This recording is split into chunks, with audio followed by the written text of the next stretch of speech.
Dentro de este proyecto de la Sociedad Mexicana de Otorrinolaringología y Cirugía de Cabeza y Cuello, vamos a platicar sobre la importancia que tiene el tratamiento de la base de la lengua en el manejo del síndrome de apnea obstructiva de sueño y de los trastornos respiratorios inducidos por el sueño en general.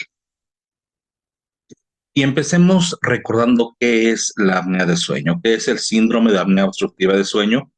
Se refiere a la presencia de pausas respiratorias que ocurren exclusivamente cuando estamos dormidos. Cuando estamos despiertos no tenemos estas pausas respiratorias y esto se debe a que al estar dormido, la porción de la faringe que va entre el paladar y la glotis y las cuerdas vocales, todo ese trayecto se mantiene abierto únicamente por músculos, a diferencia de la nariz, que es una cavidad osteocartilaginosa que no puede colapsarse. O una vez que pasamos la glotis y tenemos el cartílago cricoides y después los anillos de cartílago de la tráquea, y estas estructuras cartilaginosas impiden el colapso de la vía aérea. Pero no sucede lo mismo en este trayecto entre el paladar duro y la glotis. Aquí lo que mantiene abierta la garganta, la faringe, son músculos, los músculos dilatadores de la faringe, en particular el genio glorso, y cuando estamos dormidos, esta musculatura se relaja y por lo tanto tiende a haber colapso en esta región. Ese es el mismo motivo por el cual cuando tomamos alcohol o cuando tomamos pastillas para dormir o tomamos relajantes musculares, se incrementa el ronquido, se incrementa la presencia de apneas y se incrementan todas las consecuencias que puede llegar a tener este síndrome. Finalmente, aquí tenemos una comparación, tenemos la nariz, tenemos la boca, la garganta en una persona que está dormida sin apnea de sueño y el aire puede pasar sin problemas hacia la glotis, de ahí a los pulmones, mientras que cuando tenemos a un paciente con apnea de sueño, esto se obstruye y el aire ya no puede pasar, se bloquea y por eso es que aparecen las pausas respiratorias. El gran problema con la apnea de sueño son sus complicaciones. Tiene complicaciones a diferentes niveles, complicaciones en diferentes órganos y sistemas que pueden incluso llegar a comprometer la vida, lo cual no es particularmente raro. Sabemos que la apnea de sueño tiene sus complicaciones y implicaciones cardiovasculares y es un factor de riesgo claramente determinado para la presencia de hipertensión arterial, tanto sistémica como pulmonar. Sabemos también que es un factor de riesgo para infarto agudo de miocardio, es un factor de riesgo para eventos vasculares cerebrales. Esto desde el punto de vista cardiovascular, pero también tiene implicaciones desde el punto de vista metabólico, favorece la presencia de resistencia a la insulina, provoca resistencia a la leptina y un incremento en los niveles de grelina. Y estas dos hormonas, tanto la leptina como la grelina, sabemos que están asociadas a la obesidad. Sabemos que los pacientes que tienen un incremento en la grelina o que tienen resistencia a la leptina tienden a subir de peso y entramos a un círculo vicioso, dado que al subir de peso aumenta la apnea, al aumentar la apnea aumenta también la obesidad. Estamos en este círculo vicioso y la manera de romperlo finalmente es tratando la apnea de sueño. Desde el punto de vista cognitivo, sabemos que los pacientes con apnea de sueño tienen dificultad para concentrarse, tienen mala memoria, tienen dificultades para rendir adecuadamente en su trabajo o en la escuela. Y esto se debe en particular a que tienen somnolencia diurna excesiva, que es una de las principales características de la apnea de sueño, de los trastornos respiratorios de sueño en general. De hecho, la somnolencia diurna excesiva es un síntoma que se asocia a muchas patologías, pero la principal causa, lo que más frecuentemente nos va a dar tener sueño durante el día, es la apnea de sueño. En el 80% de los casos de un paciente que acude con nosotros por somnolencia diurna, tenemos que sospechar la presencia de apnea, que es la causa más frecuente. Y esta somnolencia diurna excesiva está asociada, además de lo que ya decíamos hace un momento, del bajo rendimiento escolar y laboral, está asociada también con la presencia de accidentes laborales, de accidentes domésticos y de accidentes de tránsito. Y estos accidentes pueden llegar a comprometer tanto la integridad física de nuestros pacientes como incluso su vida. y es una causa relativamente frecuente de accidentes y por lo tanto también de fallecimientos en este tipo de pacientes. Recordemos algunos conceptos generales. Sabemos que hoy, para el diagnóstico de apnea necesitamos una clínica extensiva, necesitamos también estudios que nos apoyen. Podemos hacer diagnóstico topográfico, podemos hacer diagnóstico polisomnográfico, en fin. Pero bueno, no es el punto de esta plática, por eso vamos a concentrarnos en la parte del tratamiento y en particular el tratamiento de la base de la lengua. Cuando estamos hablando del tratamiento de la apnea, a excepción de los dispositivos generadores de presión aérea positiva, CPAP, BiPAP, APAP, etcétera, estos dispositivos tienen la capacidad de trabajar en cualquier nivel de la vía aérea que esté involucrado. Pero si no vamos a manejar dispositivos generadores de presión positiva, tenemos que encontrar cuáles son los puntos, el punto o los puntos, el sitio, los sitios, los niveles que se están obstruyendo y colapsando en la vía aérea superior. La apnea de sueño, como ya lo decíamos, se genera en la vía aérea superior, no en la inferior.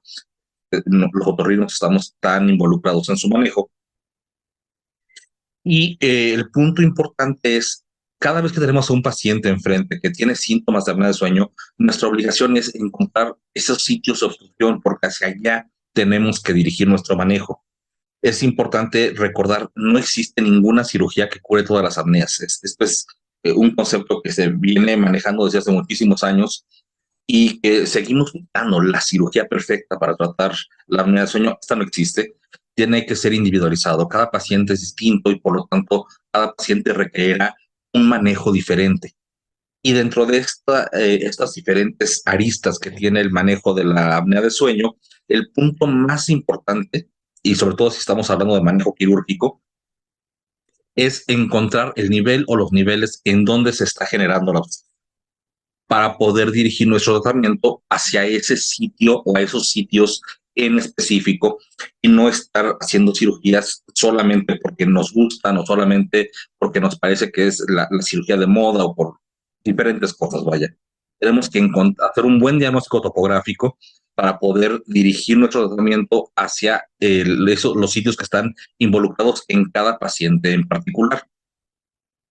Y esos sitios pueden estar localizados a diferentes niveles. Empezamos con la nariz, y de la nariz podemos hablar de las válvulas, podemos hablar del septum, podemos hablar también de los cornetes, de la presencia de masas, pólipos, tumores de otra índole, la presencia incluso de secreciones, moco en una sinusitis, por ejemplo, puede también obstruir. Y es por eso que cuando tenemos algún cuadro respiratorio agudo, es común que estemos roncando más o que gente que no ronca durante su cuadro respiratorio agudo presente ronquido, justamente porque las mismas secreciones que están intranasales van a dificultar el paso del aire. Pero eso es en la nariz y la nariz tiene un impacto relativamente bajo en la génesis de la apnea de sueño y por lo tanto se maneja la nariz también un impacto relativamente bajo en el resultado. Es mucho más común que el problema esté a nivel faringeo, ya sea rino, oro o hipofaringe.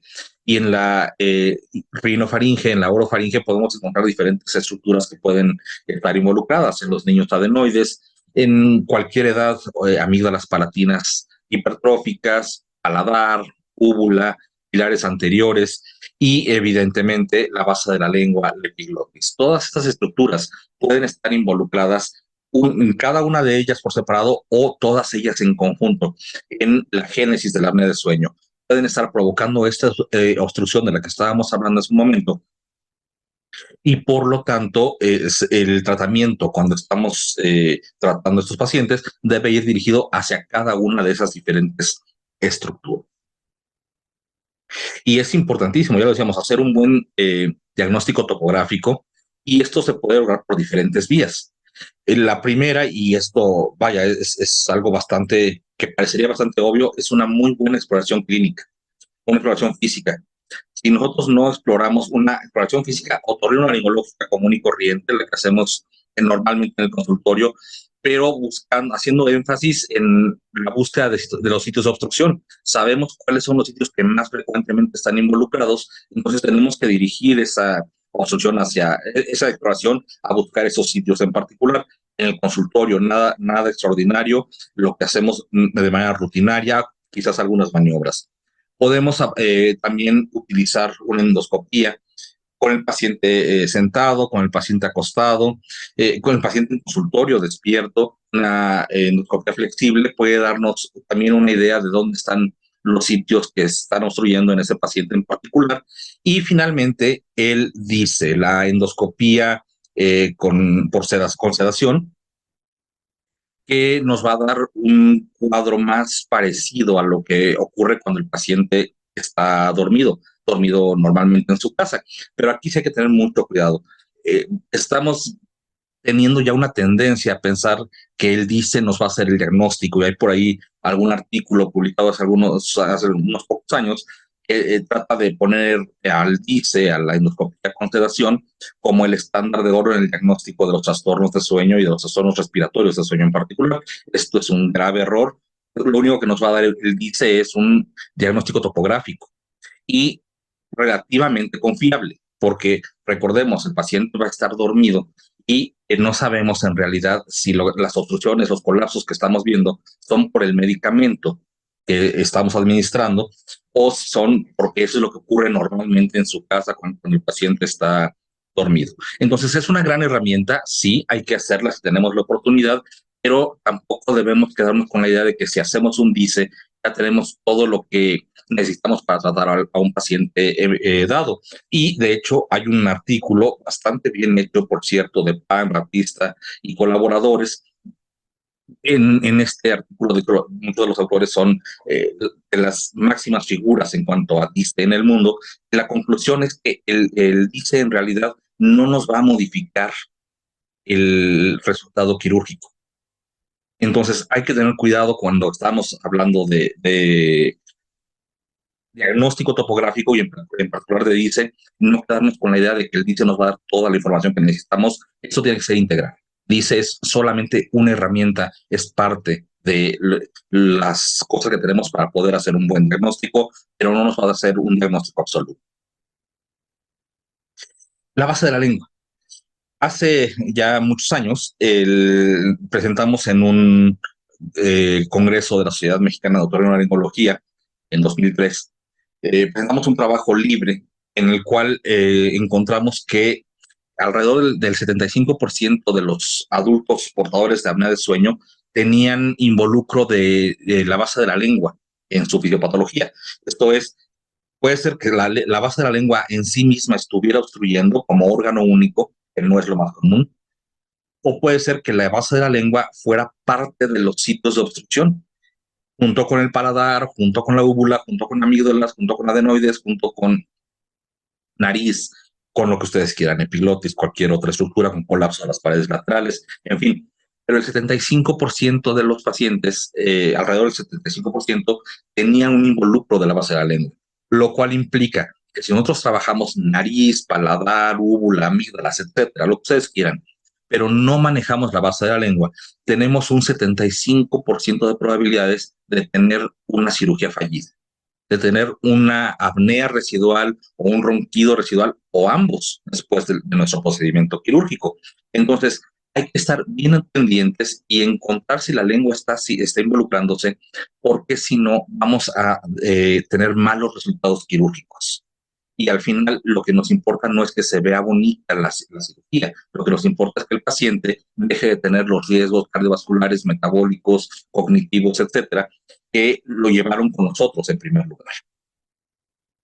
El estándar de oro, y esto es algo que de repente nos duele un poquito a nosotros como quirúrgicos, el estándar de oro en el manejo de los trastornos respiratorios de sueño es la ventilación mecánica no invasiva, el uso de presión aérea positiva, ya sea equipo CPAP, BiPAP o equipos automáticos, CPAP automático. Esto no es que uno sea mejor que el otro, tienen diferentes indicaciones. Y esto no es a discusión, vaya. La mejor opción que tenemos para tratar ese tipo de pacientes es, sin duda, los equipos generadores de presión aérea positiva. Sin embargo, tienen sus inconvenientes, y empezando porque no son curativos. No van a curar la apnea, sino que son enteramente paliativos. ¿Van a tener un alto índice de efectividad y eficacia? Sí, por supuesto. Y la mayor parte de los pacientes van a poder quitarse todos estos riesgos cardiovasculares mientras usen un CPAP. El punto es que si no lo usan, no les va a servir de nada. Entonces, el hecho de que un paciente no lo tolere no lo convierte en candidato para cirugía, habrá que evaluarlo, pero la cirugía pudiera convertirse en una alternativa cuando un paciente no está tolerando el CPAP. O hay veces que los sitios de obstrucción son tan claros que el CPAP pueden ser simplemente una opción, pero entonces tenemos unas alternativas previas. Sin embargo, debemos mantener en mente siempre la principal opción para tratar los problemas respiratorios inducidos por el sueño son los equipos generadores de presión aérea positiva. El más común, el que más conocemos es el CPAP o los autos CPAP, los equipos generadores automáticos, quiero decir. Seguimos con este estándar de oro. ¿Cuáles son sus ventajas? La primera y más clara es que no es un tratamiento invasivo. Es simplemente una mascarilla que se coloca el paciente al dormir y que va a estar generando aire a presión para abrir su vía aérea, no importando en dónde está la obstrucción. No va a ser invasivo y esto es un punto que debemos siempre tomar en cuenta. Y la otra cosa, como ya lo comentábamos, es que estos dispositivos de generadores de presión aérea positiva trabajan sobre todo los diferentes niveles anatómicos, topográficos que pueden estar provocando tanto la obstrucción como el colapso. No importa si es nariz, no importa si es rinofaringe, oro, faringe o bien la hipofaringe, en donde esté la obstrucción, donde esté el colapso, ahí va a trabajar el CPAP. Esa es una ventaja que no tiene ningún otro tratamiento y por eso debemos siempre tenerlo en mente. Y también esto aplica para pacientes que ya operamos y que no tuvimos el resultado esperado, no busquemos otra cirugía, busquemos entrada, presión positiva y busquemos cuáles son las posibilidades que puede tener ese paciente. Y lo decíamos hace un rato, no confiemos en una sola técnica quirúrgica. Hay cientos de diferentes cirugías que se han publicado para tratar la apnea de sueño y el ronquido. Hay muchísimas y alguna vez alguien me dijo que cuando tenemos muchas alternativas para tratar una sola enfermedad, significa que ninguna de ellas funciona como realmente nos gustaría. Entonces, no confiemos en una sola técnica quirúrgica, ninguna de ellas, ni las más recientes, faringoplastías, incluso cirugías de manejo de la base de la lengua. Si únicamente manejamos la lengua, nos vamos a quedar cortos. Cirugía nasal es mucho menos. No confiemos, una sola cirugía no va a servir. Tenemos que identificar el o los sitios de obstrucción y poder dirigir nuestro tratamiento quirúrgico, en este caso, hacia esos sitios en particular. Claro que debemos siempre tomar en cuenta no casarnos con técnicas quirúrgicas, porque entonces lo único que estamos haciendo es dejar residuales y dejar a nuestros pacientes con los mismos riesgos cardiovasculares, metabólicos, etcétera, de los que hablábamos hace un rato. El tratamiento va a ser enteramente ineficaz. Dirijamos el tratamiento hacia cada sitio en específico, individualicemos el tratamiento de estos pacientes. Ahora sí, hablando específicamente del manejo de base de lengua, el objetivo, lo que estamos buscando cuando hablamos de manejar la base de la lengua, es abrir el espacio retrolingual, el espacio que se encuentra por detrás de la lengua, que en algunas ocasiones eso puede también traccionar la epiglotis y abrir el espacio retroepiglótico. Pero lo que estamos buscando aquí en particular, bajo el entendido de que ya sabemos que lo que está provocando el problema es la base de la lengua, buscamos abrir este espacio retrolingual y permitir que el aire pase adecuadamente. Y tenemos múltiples opciones para lograr esto. La primera opción, o sea, el primer mecanismo fisiopatológico a través del cual un tratamiento puede funcionar es con una tracción del geniogloso hacia adelante. Nosotros traccionamos el geniogloso, vamos a estar traccionando también la lengua y por lo tanto el espacio retrolingual se va a abrir. Y para lograr esta tracción del geniogloso en dirección anterior, tenemos también varias opciones. La primera, no quirúrgica, es el uso de dispositivos de avance mandibular, los famosos TRAM. ¿Son una opción? Por supuesto que sí, funcionan, claro que sí. Son una muy buena alternativa, pero en pacientes bien seleccionados. Evidentemente, si el paciente tiene amígdalas grandes, si el paciente tiene una úvula muy larga, si su paladar es muy largo, si los pilares están medializados, si el problema está en la nariz, Si el problema está en cualquier sitio que no sea la base de la lengua, un dispositivo de avance mandibular ya no es opción. Hay mejores alternativas, o más bien tendríamos que hacer el diagnóstico topográfico del que hablábamos hace un ratito. No, no es que funcione para todo el mundo, como suele venderse en internet o como en muchos lugares. Vemos que simplemente los anuncian como el tratamiento de ronquido y apnea. No, esto no sucede así. Únicamente funcionan, y eso sí, funcionan bastante bien, en pacientes que tienen obstrucción a nivel de la base de la lengua. El espacio retrolingual está siendo obstruido. ¿Y cómo es que funcionan? Son estas guardas, estos dispositivos de avance mandibular, que permiten que los dientes de arriba, la arcada superior y la arcada inferior entren en estas guardas, y podemos ir avanzando en la guarda de la parte de abajo donde entra la arcada inferior, podemos ir avanzándola tanto como sea necesario. Hay diferentes tipos, diferentes mecanismos de avance, diferentes mecanismos para mantener la guarda en su lugar, pero todos coinciden en que estamos traccionando los dientes inferiores hacia adelante. Y recordemos, el geniogloso está insertado en la apófisis geni, justo por debajo de los incisivos medios inferiores. Nosotros traccionamos los dientes, por lo tanto la mandíbula, estamos traccionando hacia adelante la apófisis geni, y por lo tanto estamos traccionando el genio gloso y por lo tanto la lengua. Y esto nos abre el espacio retrolingual. Entonces los dispositivos de avance mandibular son una muy buena alternativa, por ejemplo, cuando nuestro paciente únicamente tiene una obstrucción a nivel retrolingual. O puede ser en combinación el uso del dispositivo de avance mandibular con otras cosas. Por ejemplo, si el problema está a nivel de lengua y a nivel de cornetes, podemos dar tratamiento médico en cornetes y podemos utilizar el dispositivo de avance mandibular a nivel de la lengua. Y podemos ir combinando dependiendo de cada paciente, lo que cada paciente requiera. Pero entonces, ¿son una buena alternativa? Por supuesto que sí. Y tenemos un artículo publicado en 2016 en la revista Sleep Science, en la cual hacemos un comparativo de noche dividida. Estamos haciendo un estudio de sueño, una polisomnografía. En la mitad de la noche el paciente duerme sin DAM y la otra mitad duerme con DAM. Encontramos que incluso en pacientes con apnea severa se puede lograr un muy buen efecto. Podemos lograr un gran beneficio en ese tipo de pacientes. Pero insisto, solamente en pacientes que tienen obstrucción a nivel de la base de la lengua, y en ellos los dispositivos de avance mandibular son una excelente alternativa. ¿Cómo funcionan? Ya lo decíamos, traccionando hacia adelante la mandíbula y por lo tanto jalando el genio gloso y abriendo el espacio retrolingual, debido a que ahí es donde está anclado el genio gloso, y traccionando, por supuesto, la lengua hacia adelante. Hablando desde el punto de vista quirúrgico, la primera cirugía que debemos tomar en cuenta es el avance, el avance genogloso. Y esto es una cirugía técnicamente sencilla, pero es una cirugía ósea. Y de repente los otorrinos no estamos tan acostumbrados al manejo de hueso. En algunos casos sí, por supuesto. Es una cirugía técnicamente sencilla y básicamente consiste en cortar un rectángulo justo al nivel donde están las apófisis geni, en todo el espesor de la mandíbula, traccionarlo hacia adelante, sacar ese rectángulo, cortar la esponjosa y la cortical externa, dejando únicamente la cortical interna, que es donde están anclados los genioglosos, las apófisis geni.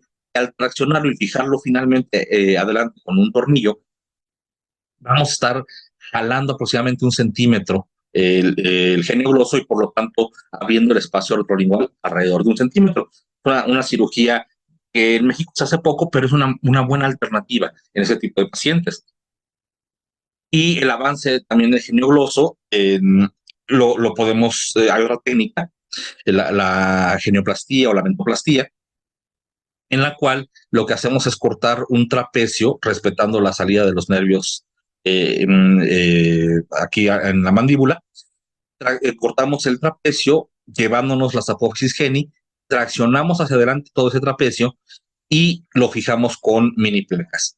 Esta cirugía yo se la propongo a pacientes que tienen un mentón pequeño o que tienen retrognatia, y con esto estamos matando dos pájaros de una pedrada. Estamos logrando un efecto estético, pero al mismo tiempo estamos logrando un efecto funcional al traccionar hacia adelante el genio gloso y por lo tanto abriendo el espacio retrolingual.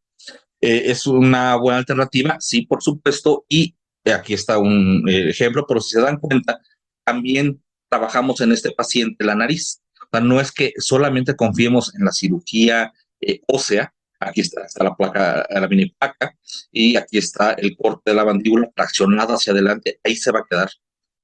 Pero a este paciente, por ejemplo, le trabajamos la nariz, le trabajamos cornete, septum, le trabajamos también una faringoplastía y fijamos finalmente la mandíbula un poco hacia adelante, con lo cual estamos trabajando también el nivel de la base de la lengua. Y con esto, al trabajar todos los niveles, aumentamos la posibilidad de que la cirugía sea exitosa. El manejo de la base de la lengua, y ya lo decíamos, 75% de las veces los pacientes van a tener compromiso de base de lengua. Si no la manejamos, vamos a quedarnos cortos y vamos a tener un problema residual y la cirugía no va a ser exitosa. Entonces, la primera opción que teníamos era simplemente traccionar hacia adelante la mandíbula y por lo tanto abrir el espacio retrolingual. La segunda opción es disminuir el volumen a nivel de la base de la lengua y hay algunas cirugías que pueden lograr este efecto. O sea, lo que queremos es disminuir el volumen en esta zona para que la mucosa y los tejidos que están aquí atrás quedan, se plieguen finalmente hacia adelante y nos abre el espacio retrolingual, creando también un poquito de fibrosis para que le dé firmeza a los tejidos.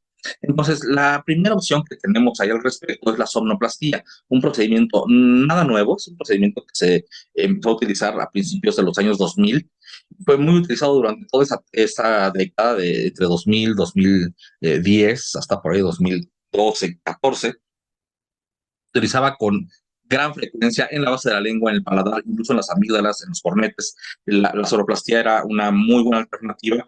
Tenía ventajas, tenía desventajas. Cuando hablamos de sonoplastía, estamos hablando de una disminución volumétrica de la base de la lengua, pero con temperatura controlada, con radiofrecuencia.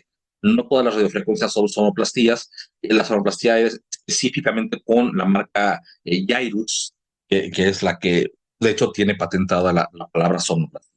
Y lo que hacemos es básicamente meter un electrodo que va a subir la temperatura hasta 85 grados centígrados como máximo, y eso va generando lesiones. Tenemos que aplicar varias lesiones en la base de la lengua para disminuir el volumen, que se produzca algo de necrosis, que los tejidos se reabsorban, y con esto que pueda abrirse el espacio retrolingual y que al crear fibrosis estemos dándole firmeza y por lo tanto también una menor vibración. La segunda alternativa que tenemos y que personalmente es la que más utilizo para el manejo de la base de la lengua es una cirugía publicada por Maturo y por Meir en 2006 que se llama SMILE. No es un procedimiento nuevo, aunque se hace poco, desafortunadamente. A mí me parece que es una muy buena alternativa. El SMILE es el acrónimo en inglés de excisión lingual submucosa mínimamente invasiva y se realiza con Coblator, una ablación fría. En lo que consiste el SMILE es en crear un túnel empezando desde la mitad más o menos de la lengua quiero decir, e ir siguiendo el túnel lo más cercano posible a la superficie. Y cuando llegamos a la parte de atrás, cuando llegamos a la base de la lengua, creamos una cavidad, ampliamos hacia los lados, un poco hacia adelante, en diferentes direcciones, en la zona que ya sabemos que está segura, porque recordemos que tenemos los vasos linguales, el paquete neurovascular lingual, que sale en la parte posterior de la lengua, muy separado de la línea media, pero conforme se va hacia adelante, este paquete neurovascular va cerrándose. Entonces, cuando nosotros tratamos de ampliar mucho nuestro corte o nuestra excisión desde adelante, tenemos un riesgo muy alto de lastimar este paquete neurovascular. Por eso es que nos vamos solamente en el centro cuando estamos empezando, cuando estamos en la parte más anterior, y al llegar a la parte posterior ampliamos. Y ahí sí, con un mayor rango de seguridad, tenemos aproximadamente 1,5 cm hacia cada lado de la línea media, y sabemos que estamos en una zona de seguridad, sabemos que no vamos a lesionar ese paquete neurovascular. Entonces, básicamente en esto consiste el SMILE. Es un procedimiento casi indoloro, rápido. El SMILE en sí mismo, en tiempo real, dura unos 5 o 7 minutos. Y la recuperación es muy rápida. A los pacientes básicamente no les duele. Cuando hemos tenido la oportunidad de hacer SMILE como procedimiento único, pacientes que ya fueron operados de paladar, que ya fueron operados de nariz, por ejemplo, o que simplemente no tienen compromiso a nivel de nariz y o de paladar, y que únicamente son candidatos para Smile, eh, pueden estar cenando ese mismo día normal. No requiere ni siquiera empezar con dieta blanda e ir avanzando y modificando la dieta. Los pacientes pueden comer normal desde el primer día. Es un procedimiento muy noble y la recuperación es muy, muy rápida. Entonces, bueno, lo que ya decíamos, el Smile consiste en crear una cavidad en la parte posterior para que la mucosa se colapse y esté abriendo el espacio retrolingual. Ese es el objetivo del Smile. E insisto, un procedimiento rápido, un procedimiento sencillo que no va a causar mucho dolor y que tiene una eficacia muy superior a la mayor parte de los procedimientos que se habían venido haciendo hasta entonces como manejo de la base de la lengua. Hay por ahí algún procedimiento en el cual trabajan la base de la lengua desde afuera, no submucoso. Y funciona, sí, sí funciona, pero tiene es un dolor espantoso, a los pacientes les duele muchísimo.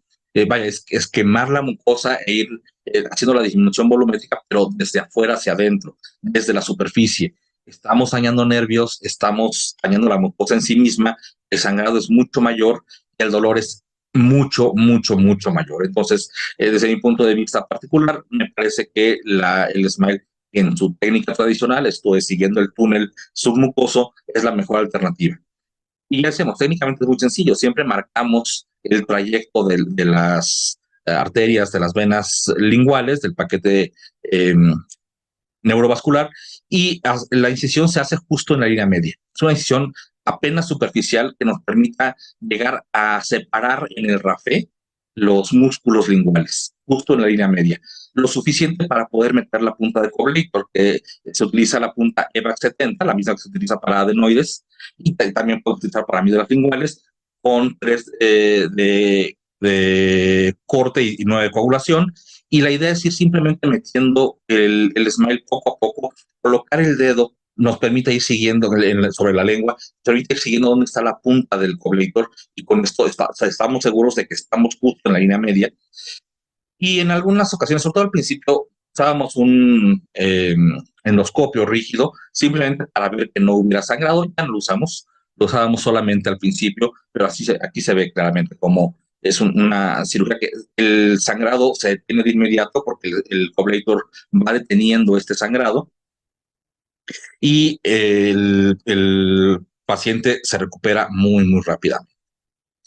Una última opción que tenemos como manejo de la base de la lengua es la estimulación del hipogloso. No la tenemos disponible todavía en México.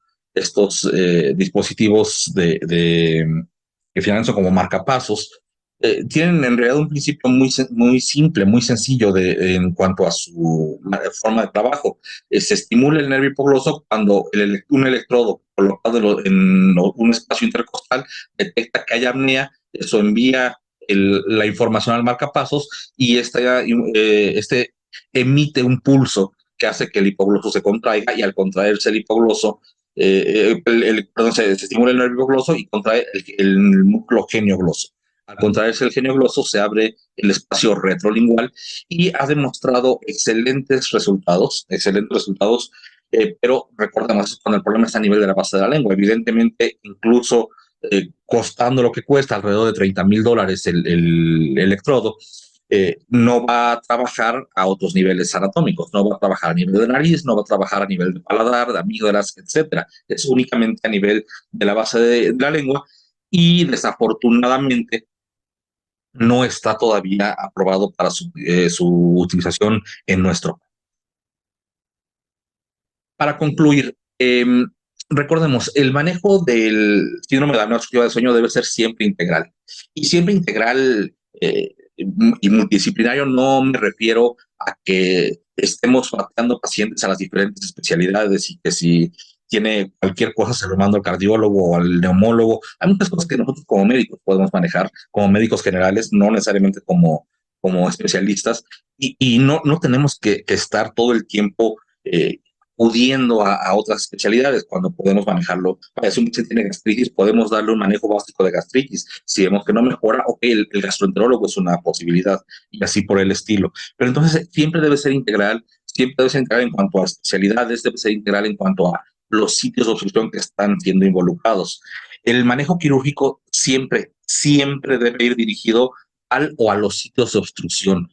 Cuidado con las cirugías de moda, cuidado con los procedimientos que son lo más moderno, porque generalmente llega un momento en que su evolución nos dice, no, no era lo mejor.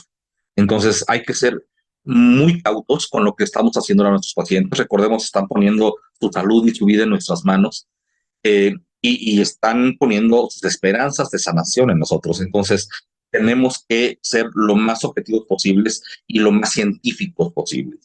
Recordemos, la lengua está involucrada en 3/4 partes de los casos de apnea en adultos.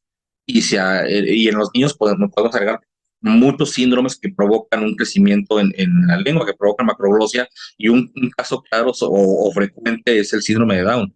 Entonces, en los niños también la lengua puede ser una estructura que esté involucrada. Pero en los adultos, 3/4 partes están siempre está involucrada la lengua. Y por lo tanto, si nosotros no manejamos la lengua, no importa la cirugía que hagamos, nos vamos a quedar cortos y la cirugía va a ser un fracaso. Entonces, un alto porcentaje de los fracasos de cirugía en apnea de sueño son porque no estamos manejando los sitios que están involucrados.